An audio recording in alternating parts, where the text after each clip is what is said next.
Yes.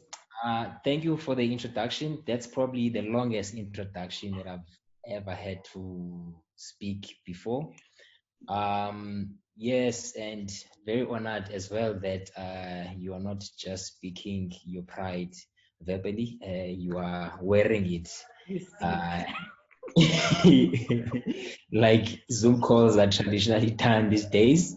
Um, Thank you to NMU as well. They know that I will forever be grateful for them having had their ear and their hearts, to have partnered with me in my beginning growing stages when I began, when I had to convert my thesis project to a commercial business. The insights that I accumulated from there, from the Innovation Hub, helped me so much to propel my career to the next level and also influence that information to other young designers around South Africa and different parts of the world.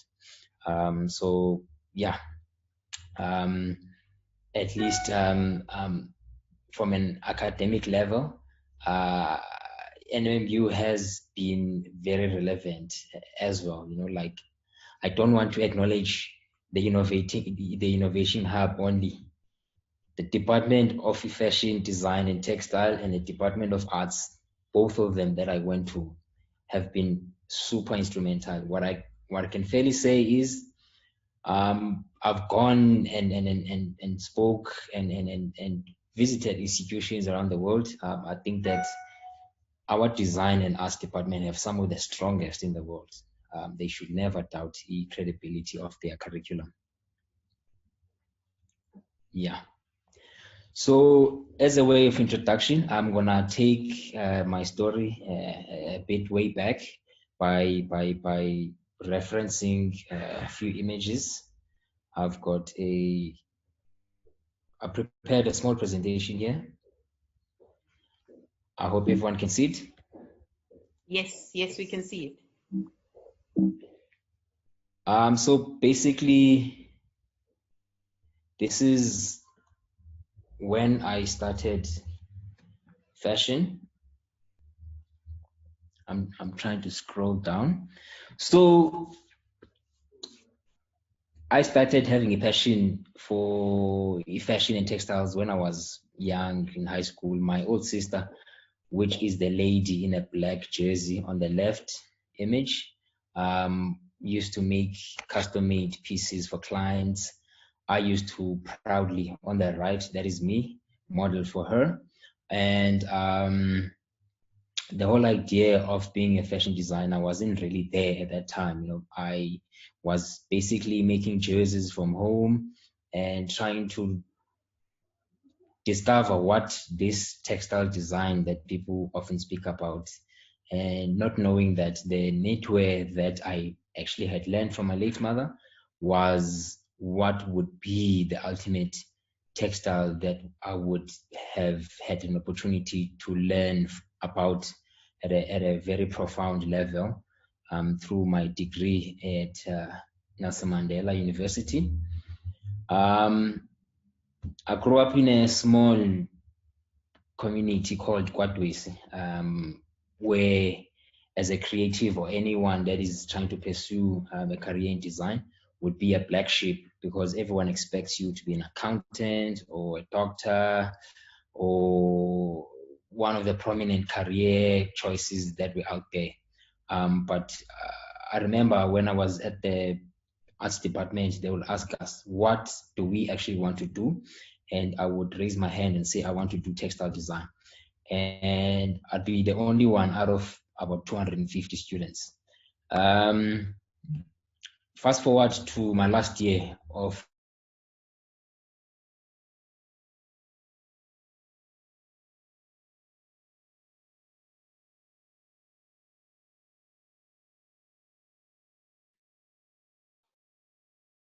Apologies for those glitches there. I think we've lost Laduma and we will try to reconnect shortly.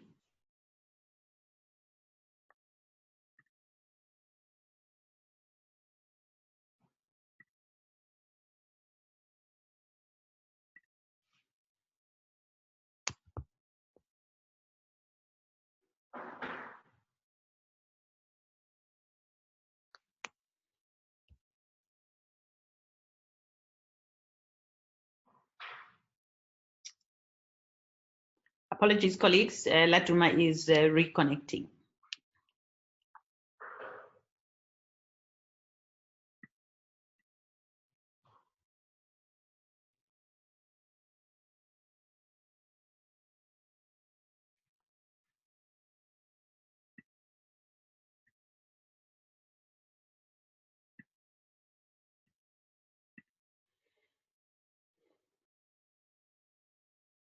Just give them a few minutes.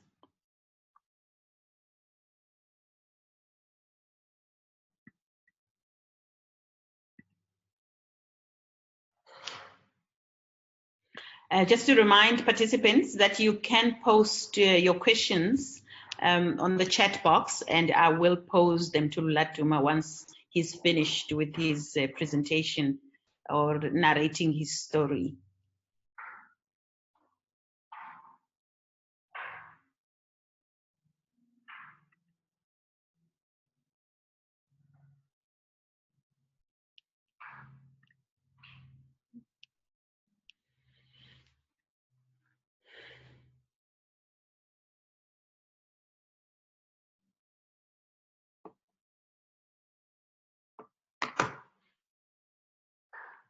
Just a few minutes connecting.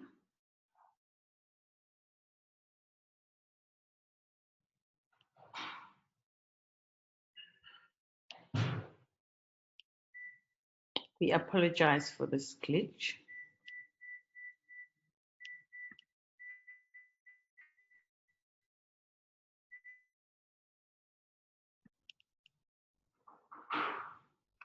There you go. Welcome back. Welcome back, Laduma. Can you please unmute? Yes, sorry for that.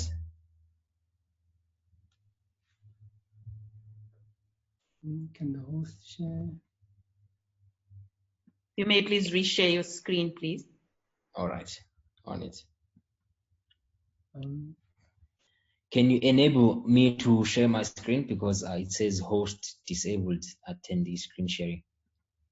We'll do that. Shannon? I have done that now for you. Sweet.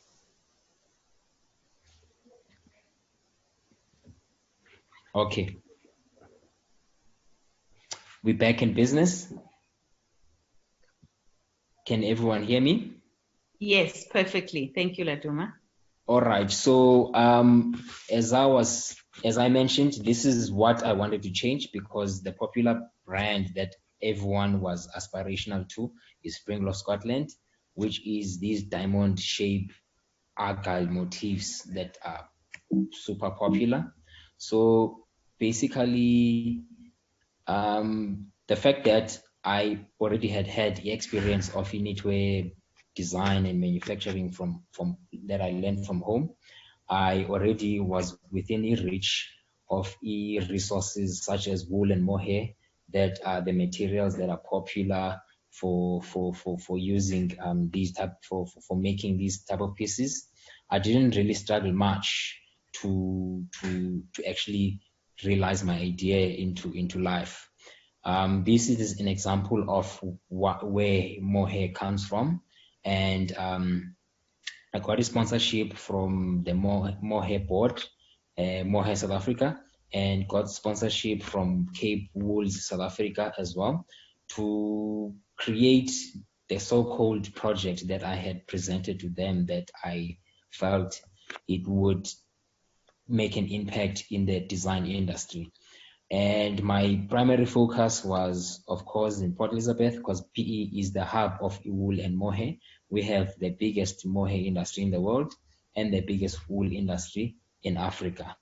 And so I went on and pursued my thesis question, and got a lot of help from my supervisors at the time, Rita Khiliomi and Glenn and various other representatives from different departments, and they guided me and advised me to look into the museum, the Nelson Mandela Metropolitan Art Museum, that had a beautiful collection of traditional Xhosa beadwork that they exhibited during the World Cup.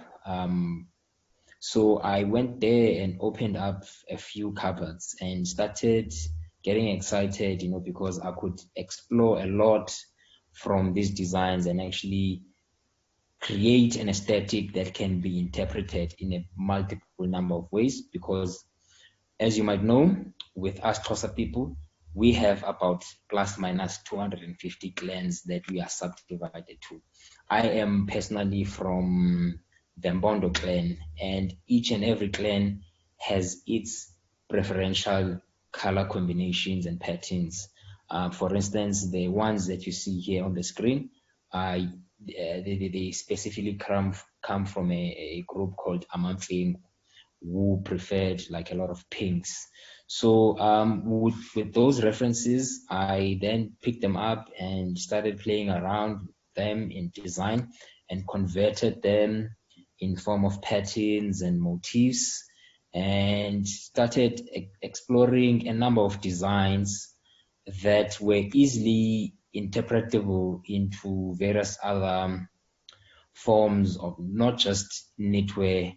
So I could anticipate using those designs as well in carpets and towels and throws and cushions, because that is the opportunity that textile design provides. So the ultimate objective was to not only make an impact in the design space. I did acknowledge the fact that the textile and the clothing industry in South Africa has been declining since the early 90s, and therefore it would be wise to create jobs within that space and revive it. But this time around, not specialize in manufacturing low price margined products, but luxury pieces that would make sure that people get their money's worth in terms of the salaries that we pay our people, and also our management, and also the prices that we pay for raw material in the value chain as well. So I did pencil in an ambition of opening up a factory and having stores, this was ultimately the result that we got out of the thesis project. Whoa. It got me an opportunity to be invited to speak at the Design Indaba conference in 2011. I remember vividly, it was February. I got a call and I immediately called the university and told them about it. They were super excited, and they helped me put together a photo shoot, and that photo shoot was actually this image where I had to dress up as a Xhosa initiates, including my mates. We were not Xhosa initiates. We were Xhosa initiates about like 5 years before that. But because we had the experience, we played that role to showcase and show to the world that this is how our culture can potentially look at, or how we envision it if our territory was never tapped with. This is how we see beadwork would have evolved in our day and age. And for me, I wanted to create pieces actually that could be easily be wearable on a daily basis, and not only on special occasions such as Heritage Day or when you have a traditional ceremony at home. So basically, I had to come up with a sort of a brand that people would recognize, a brand that will be easy to sell to the world, a brand that has a heritage story behind it. And for me, I could not think of any better branding than the word MAXHOSA, which simply means the Xhosa people. But with that word, I wanted to tell the story of the Xhosa people, but in my own context, and showcase how beautiful we are. But after 5 years, after we've evolved, I then included Africa at the bottom, because we with the shows that I've been doing around the world, A lot of people that saw our work identified it with Africa before they even knew about a cultural group in the deep down south of Africa called MAXHOSA. So we thought that we want to celebrate other cultures as well, and also be inclusive when it comes to their aesthetic, because in this current day as we speak, our clientele base is we have a very small number of Xhosa people that actually purchase our products. So we have Amatswana, we have Amazulu, we have almost all the cultural groups in South Africa that purchases our products, and they proudly do celebrate our brand without looking at us as trying to come across as being tribal. And also as well, when we do shows, we try to include models from West Africa, East Africa, and different parts of the diaspora as well, you know, to showcase that the aesthetic that we are coming up with, even though we are using a case study of the 1% of Africa's population, we are speaking on behalf of the continent and try to showcase that this is how potentially traditional aesthetic can be interpreted in different cultures, and to inspire other young designers that want to find their identity and commercialize it. Not to say that they should only look at interpreting them into patterns, but there are other multiple ways of design that people can play with. These are some of the examples of the images of shows that I've been doing over the years, and they've with repackaging e-culture that way. It has been easy for us to be published and be written about in magazines, because we had to reposition ourselves and make a bold statement that we are here in the industry to carve a way in the African luxury space, because we've seen a huge gap, and that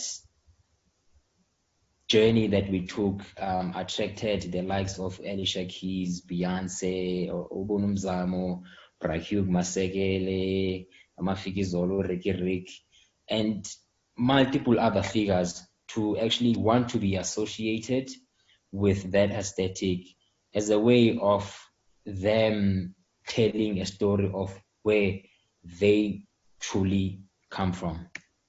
And then on to the part that people are always curious about is how my family members became a great part of the business. So my old sister Utina, who graduated at the Nelson Mandela University in fashion design, and my young sister who graduated in BTech in public relations at NMMU as well, and my young brother did a little bit of finance at NMMU as well. 5 years ago, they individually sent me a message and said, we want to be part of your journey, because we can foresee what you are doing going far. My young sister, the PR one, was the first one to join the company. My young brother followed, and my old sister Utina joined in as well. But for me, I thought that the vision of building a dynasty, you know, begins with us bonding and making sure that we protect what is there here in front of us, and also preserve it for our next generation and our community as well, you know. And their industry know-how helped a lot in expanding the business, because to be frank, I don't have a great passion for finance. I do understand some of financial know-hows, the income statements and balance sheets. I gave that role to my young brother who specializes in it. I don't have a great passion for logistics. He takes care of logistics and HR as well. My young sister Ulishe, who is the general manager, she's the person that calls the shots and disciplines staff to make sure that we are all operating in one vision.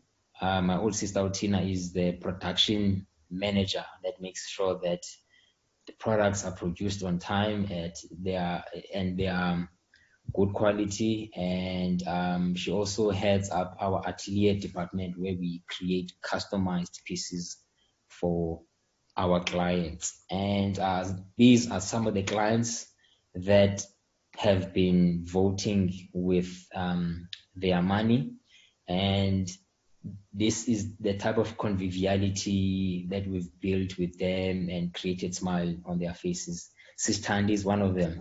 Yes. Sorry, I couldn't get your picture of you and put it here on time. I will get it. And on to our overseas clients.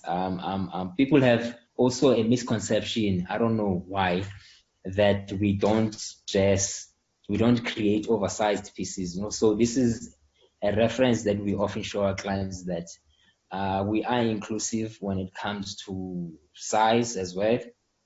MAXHOSA is available in extra small and extra large. And this is the proud family of our manufacturers that we have. Literally 80% of our staff members are women. We believe in women empowerment and growing our people. And these beautiful ladies come from all over South Africa. Some of them speak Tswana, that we are still learning here in Joburg.